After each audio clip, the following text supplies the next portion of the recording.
So I just brought my Honda powered Craftsman out to start it up, make sure it still runs. Fortunately, the recoil decided to kind of lock up. I'll show you guys what happened to it. 3 bolts, 10mm, comes right off. Now what happened here is a relatively common issue with these Honda GCV engines. Now let me preface this by saying that if you don't want to go through all this, you could always replace one of these, links in the description. They are cheap enough to get aftermarket on Amazon. But what happened with this one is these are called dogs. They come out when you pull the cord and they grab that top part of the lawnmower crankshaft on the flywheel, and that's what rotates your engine.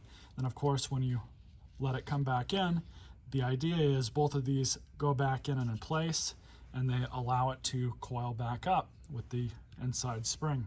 Unfortunately, these things are all made of plastic. They do break and wear down with age. Sometimes we can save them. I'll show you guys how to do that in this video. If not, you can always replace them. As like I said, they are relatively inexpensive. So what we're gonna do is just go ahead and rotate this all the way back in to get as much tension off of that internal spring as possible. Just like that. And I'm gonna get the proper sized Torx bit that will fit right there. And we have a T25, and if my memory serves me correctly, I believe these are reverse threaded. So we'll go do righty-tighty to get it out.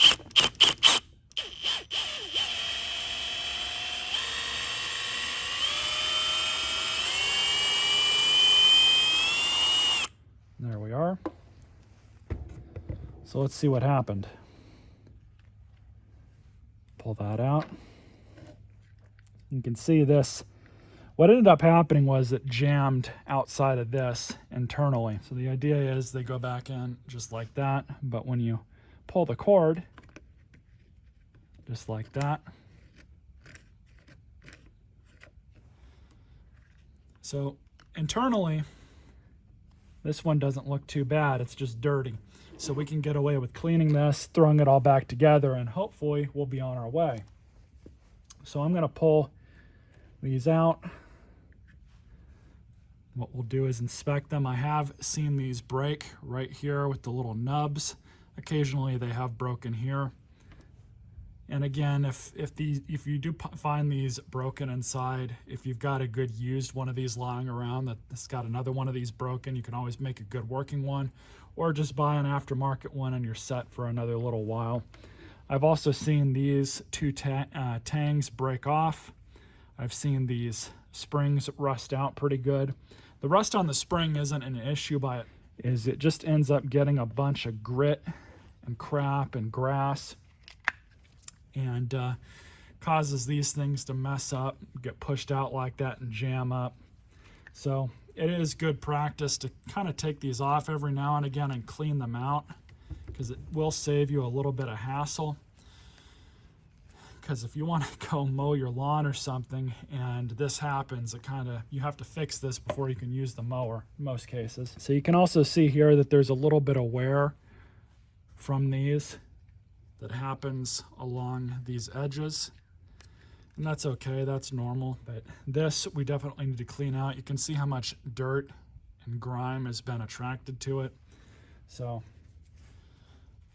if it's really bad, you can use something like rubbing alcohol. For cleaning plastic, what I like to use is a plastic bristled brush. You can find these at any hardware store. I think even Walmart has some. But all I'm gonna do here is just put a little bit of water on this thing. And we're just gonna kind of scrub some of this off. Loosen up that dirt a little bit. Then with it all loosened up, we can wipe it all off. We can do this side as well. This side isn't too bad. And now that it's clean, you can also inspect this. I don't think I've ever seen these break. They do wear out here a little bit, and that can cause issues. But by the time these wear out, these are also worn out, as well as probably this as well. At that point, it's just time to replace it. But this one's still good. Thankfully, the failure appears to have been caused by dirt. So what we can do is basically just continue cleaning these off, and hopefully that will rectify the issue. And make sure to clean off the sides as well. Do the same for this one. It's all good. Now, I typically recommend against lubing any of this up, because what it'll inevitably cause is the same thing to happen again, even though it'll appear that it's working really well. But once it gets a little bit of dirt and grease in there, it'll just start adding and adding on top of it. So you really want to kind of stay away from adding any grease. Even something like WD-40, that's still going to attract a lot of the dirt, unfortunately. So we'll just throw this back on. This shaft actually looks pretty good. The only thing I'm seeing on it is just a little bit of rust, but that's okay. That's just coming from inside the spring, which I kind of mentioned that earlier. That's okay. You're not going to have any issues with that. So now you want to make sure that you can put this back on the correct way, so both of those come out as they should. So now we'll just throw this back on, reverse on the drill, and go down very slowly so we don't strip anything out.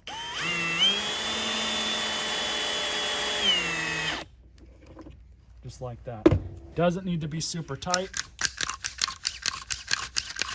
Working correctly now. So let's put it back on the machine and see how it works. So we can see that this has got some wear and tear on it. These are pretty easy to change out. This one's fine, it's just normal wear. Just throw this back on just like that.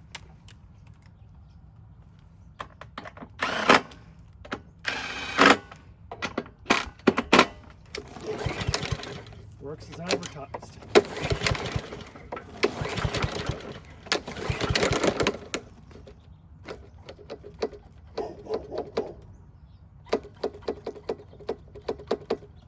So unfortunately it failed again. So this thing might be pretty much done for. We'll see how it failed. It appears that it failed the same way.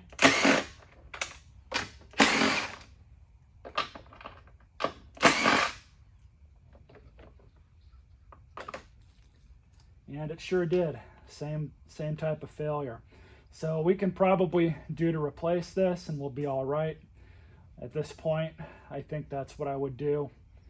Just because these are so cheap, I'm not going to sit here and screw with it too much more. I don't think I have any good used ones, so I can't swap another one on it. So unfortunately, I figured out the point of failure, and there's nothing we can do for this thing at this point. So we have to replace it. You'll see on this side, this is the side that has not flipped out. Get some light. Some of my more eagle-eyed viewers might actually already see the problem here. But this side, no slop. Nothing I wouldn't consider outside of normal. But on the side that failed, look at that. So that's the issue.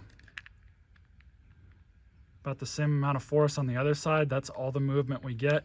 But this side, there is a lot of slop. And switch them. Yeah, still pretty bad. So it's not the dog.